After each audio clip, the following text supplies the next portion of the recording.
है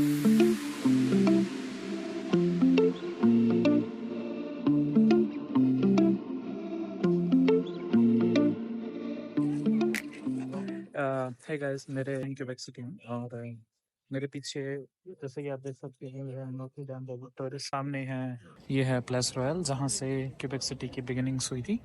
और ये जो स्टैचू है मेरे पीछे ये लुइस द 14 उस टाइम जो किंग थे।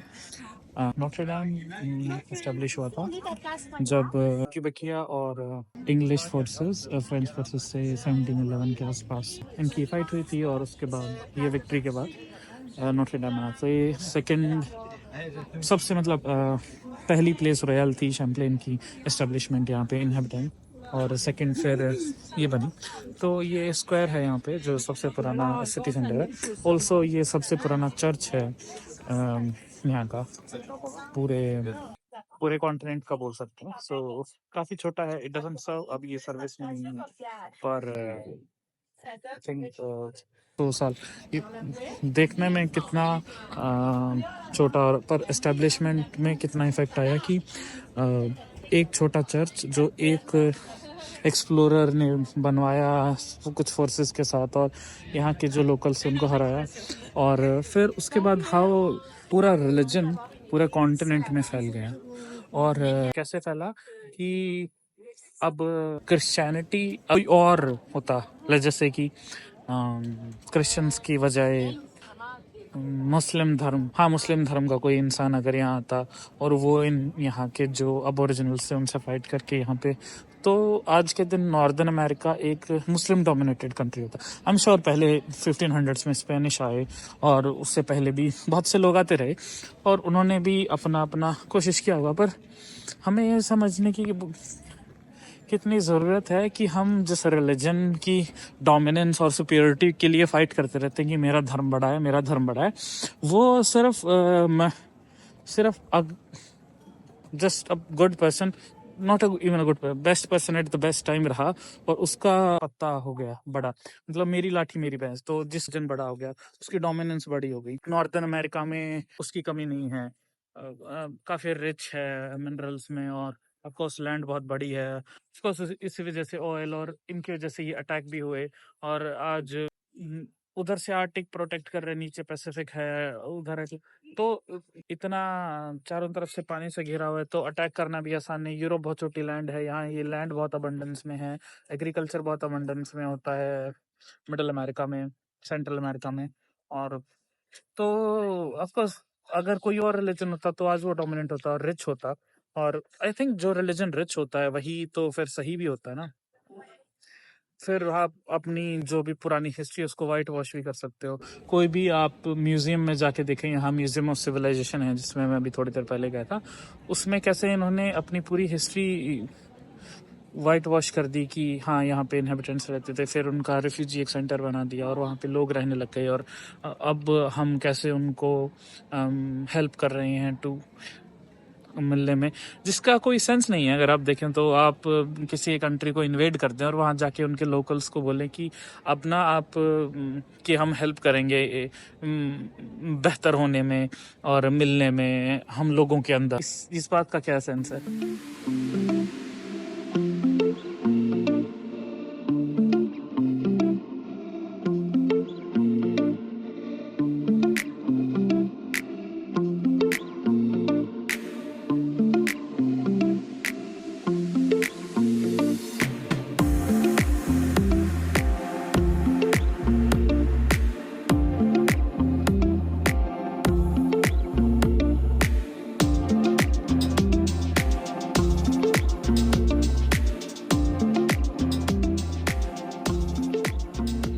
तो ये स्ट्रीट ऊपर जाती है जो यहाँ पे ये फर्नीचर है, ये लिफ्ट है जो मैंने कल दिखाई। और ये स्टेयर्स जाती हैं ऊपर, तो या तो आप स्टेयर्स ले सकते हैं या आप लिफ्ट ले सकते हैं कुछ $5-10 के। तो ये वही लिफ्ट है जो एक तरीके से इकोनॉमिक डिवाइड को भी दिखाती है, वासुले और उछले की कैसे ठीक है। जैसे कि मैंने कल दिखाया था, हर जगह कैफ़ेज़ ही कैफ़ेज़ हैं, कहीं पे भी जाएँ, बहुत सुंदर और बहुत अच्छे, बहुत क्यूट कैफ़ेज़ हैं, बैठ के पूरा दिन बुक पढ़ सकते हैं और अच्छी है, खाना भी बहुत अच्छा है। पेस्ट्रीज़ कल मैंने काफ़ी जगह ट्राई की, डिसेंट, बहुत डिसेंट पेस्ट्रीज़। कुछ जगह तो एक कैरट केक था एक जगह पे, हाँ, one of the 5 best carrot cakes जो मैंने सी पहले एक्सप्लोर करते हैं थोड़ा इस सिटी को, इस स्ट्रीट को, फिर ऊपर जाते हैं फर्नीक्लेयर लेके।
तो गाइज ये है मोंटमोरेंसी फॉल्स।